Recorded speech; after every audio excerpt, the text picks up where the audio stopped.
Welcome to Bobby Lou Studios.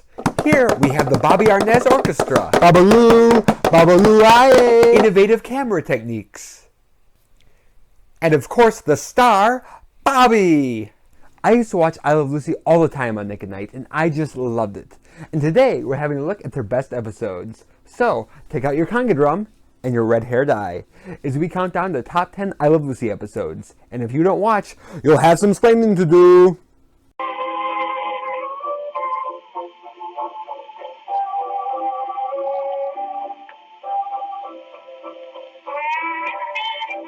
Almost everyone knows Lucy and Ricky Ricardo, but in real life, they were the married couple Lucille Ball and Desi Arnaz. They met on the set of Too Many Girls. She was a B-level movie star and a blonde, and he was a popular band leader. They fell in love, became married, but almost immediately, things were on the rocks. Lucy had to work in Hollywood, and Desi was constantly on the road with his band, and their only hope was that they could find something that they could do together. In 1948, Lucy started doing the radio comedy My Favorite Husband, and CBS wanted to adapt it to television. Lucy was willing, but only if Desi could play her husband. But because he was Cuban, CBS rejected the idea. So Lucy and Desi toured the country in a vaudeville act. Audiences loved them so much that CBS finally relented. Desi and Lucy started their own production company, Desi-Lou Studios, and with the help of cameraman Carl Freund, developed a new system for shooting I Love Lucy, with 3 film cameras in front of a live audience. Before this process, shows in front of a live audience were done on kinescope, known as the poor quality. Broadway actress Vivian Vance was cast as Lucy's best friend, the frumpy Ethel Mertz. And at Desi's insistence and against the network's wishes, the alcoholic character actor William Frawley was cast as Fred Mertz. This fabulous foursome would make 180 I Love Lucy episodes, and here are the top 10 best ones. Everybody sings of the sunny south. That's the song that clings to the singer's mouth. They ragtime it and boost to the climate. Let's start out with our number 10 episode, Return Home from Europe. The Ricardos and the Mertzes have to unexpectedly take a plane home from Europe, and Lucy is bringing home a 25-pound cheese for her mother. But because it costs $2 per pound and Ricky refuses to pay it, Lucy disguises the cheese as a baby. This episode is ridiculous, but it's really well done. Lucy promised her mother that cheese, so she does this scheme with the best of intentions, so you just root for her. And the cheese does kind of look like a baby, so you just go with the plot. And once they hit the ground running, they milk that cheese for all it's worth. Ricky, where are you going? I am not the father of that cheese! Each cheese joke is funnier than the next, and Lucy is hilarious when pretending it's a baby. Overall, it's a silly but great episode, and there's nothing cheesy about it. Our number 9 episode is... Oh, hold on, I have a phone call. Hello? Bobby, can I be in the show? No! And our number 9 episode is Ricky Loses His Temper. Lucy and Ricky make a bet that she can resist buying new hats longer than Ricky can go without losing his temper! Of the 4 main actors on the show, Desi Arnaz's Ricky was the most underrated. In fact, he was the only one not to get an Emmy nomination. Ugh. But he really gets the chance to shine, and Ricky loses his temper. Ricky always blows his top, but here he's doing everything he can just to keep it together. And because she wants to win, Lucy keeps antagonizing him. And his reactions when trying to stay calm are just terrific.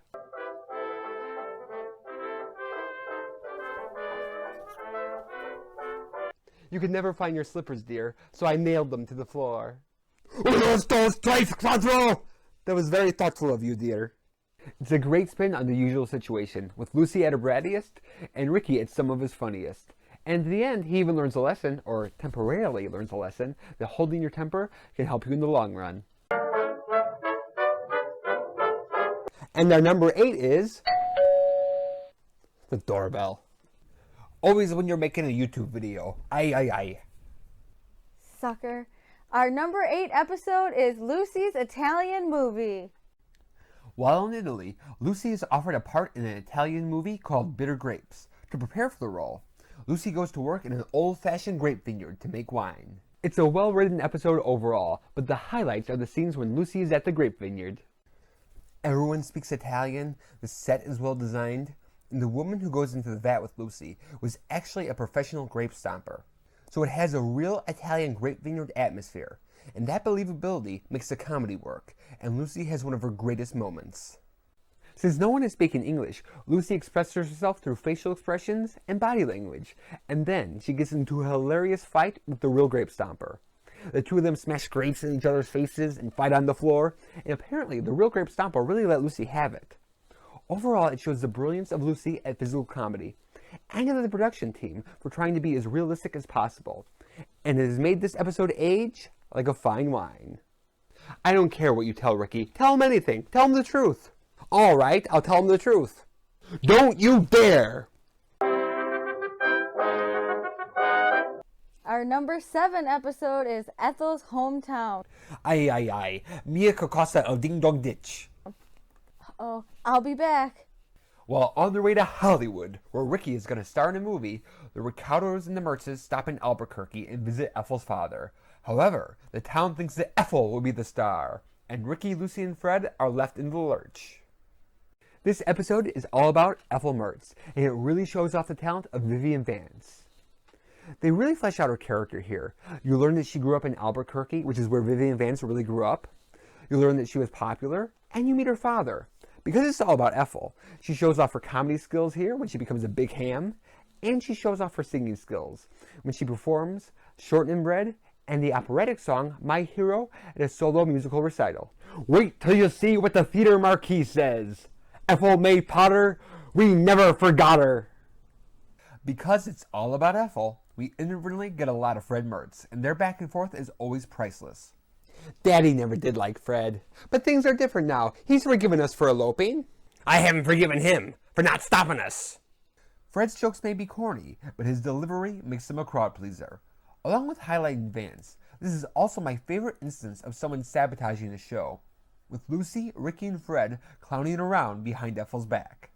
Usually this type of thing happens to Ricky, and I always feel a little bad for him because it's his job, but here Ethel becomes so full of herself that she deserves it, and it's a ball to see her be the butt of the joke.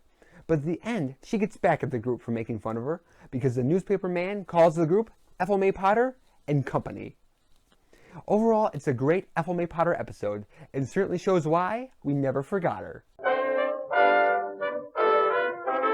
And now for our number 6. Gee, this countdown's going by fast. It is Lucy and Superman. To compete with Carolyn Appleby, who is having a clown and a magician for her son's party, Lucy promises little Ricky and all of his little friends that Superman will be at his birthday party. But when Superman seems to poop out, Lucy dresses herself up like Superman, goes out on the ledge, and plans to fly into the apartment. She really will have some splaining to do. However, all the kids rejoice when Ricky brings home the real Superman. This is my favorite Little Ricky episode. Little Ricky brings out a warmth to these characters. Like when Ricky is watching Superman with his son and is going like this while Superman's flying. Or how Lucy climbs out on the ledge just to keep a promise to her son. So as catty as it is that Lucy is competing with Carolyn Appleby this way, it's not only funny, but endearing, because she's doing it out of love for her son.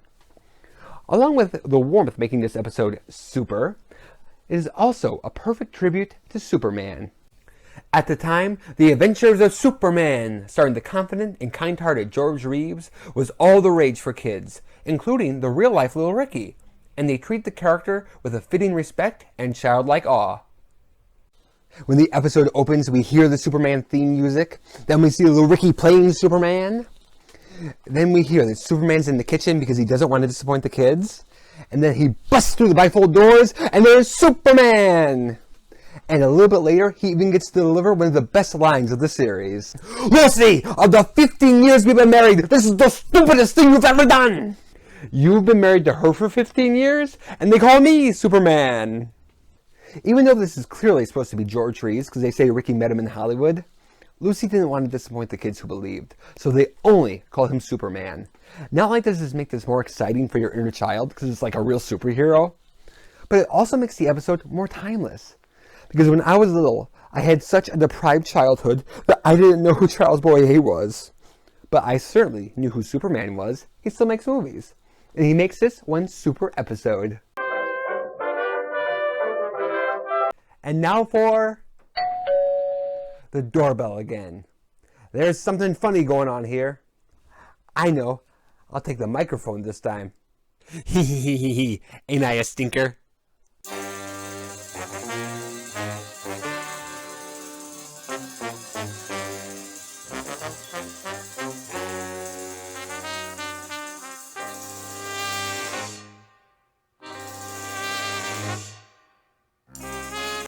Lucy has been mailing Carolyn Appleby letters about all the movie stars she hangs around with in Hollywood.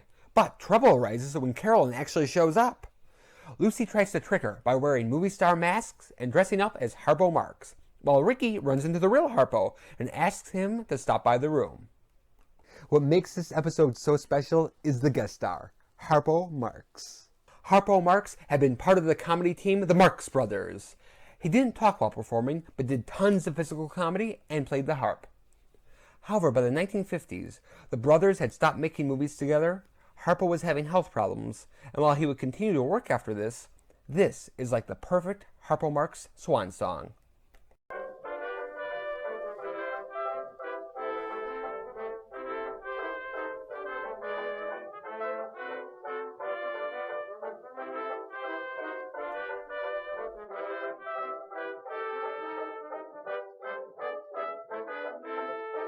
Harpo does all the old gags brilliantly, like the pantomime stuff where they basically play charades and try to figure out what he's saying. He chases girls, and he does a beautiful harp solo where he plays Take Me Out to the Ball Game. And at the end, as an added treat, Ricky and Fred dress up like his brothers, Groucho and Chico. Along with Harpo, Lucy is also at the top of her game. Lucy is great at doing the celebrity imitations, but her funniest is as Harpo Marx, especially when she meets the real Harpo, and the two of them brilliantly do the old mirror routine, which the Marx Brothers had done in Duck Soup. There's just a magic and warmth when they're on screen together. They actually met in the 40s when Lucy was doing the Marx Brothers movie Room Service. And this would be the second and final time the two legendary comedians would work together. I found his other microphone. And now, the number 4 episode is... Katie, what are you doing in that chair? Keeping it warm. Our number 4 episode is Lucy Does a TV Commercial. And Katie, you've got some splaining to do. Ricky is doing a TV show, and Lucy wants to be on it, so she tricks her way into being on the show's commercial.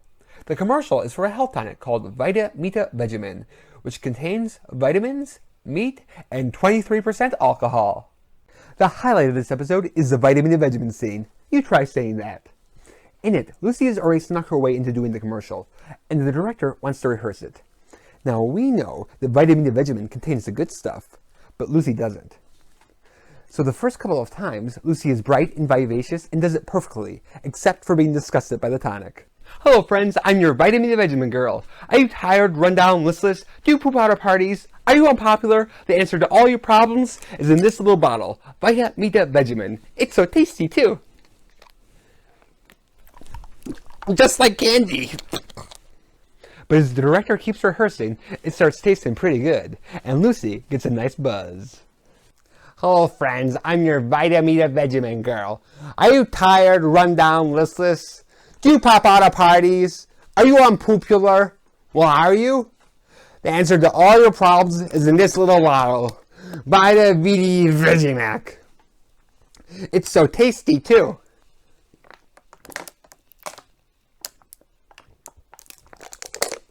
Just like candy. Honest.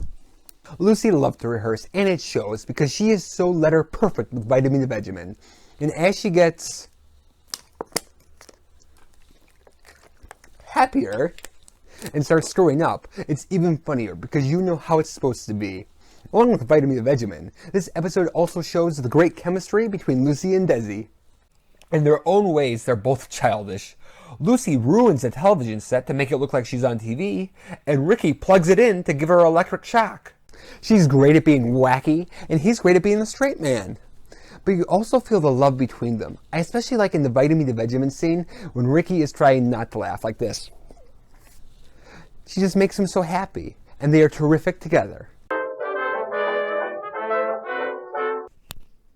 Bobby, let me out of here! And now, our number 3 episode is LA at Last.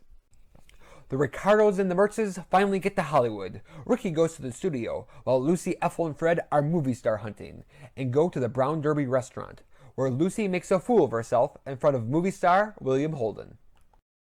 This episode totally captures the spirit of Hollywood in the 1950s. No wonder I like it so much.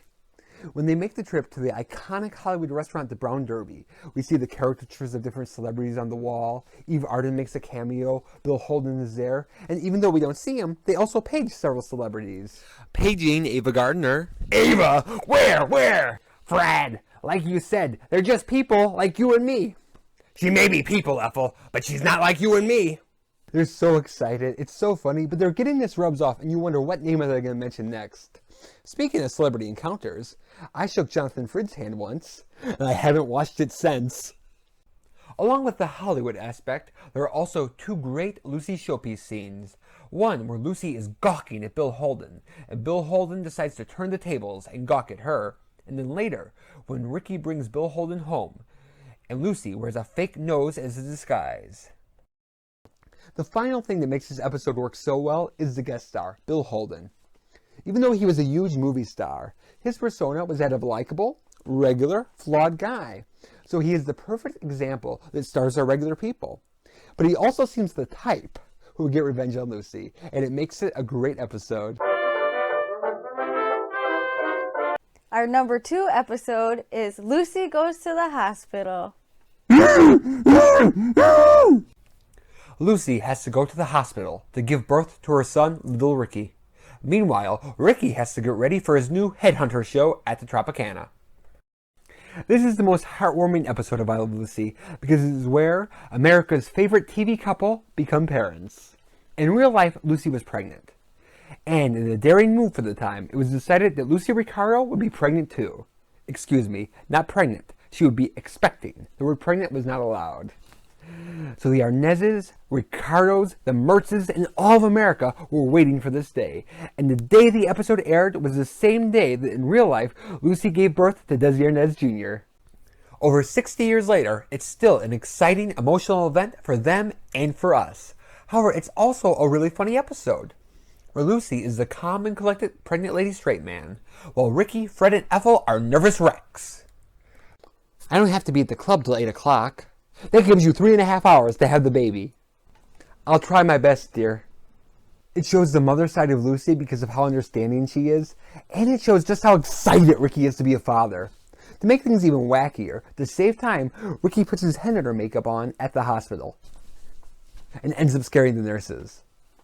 This episode was seen by over 70% of American TV owners, and it knocked the inauguration of President Eisenhower off the front page. It's sweet, funny, and the perfect number 2. And our number 1 episode is Job Switching.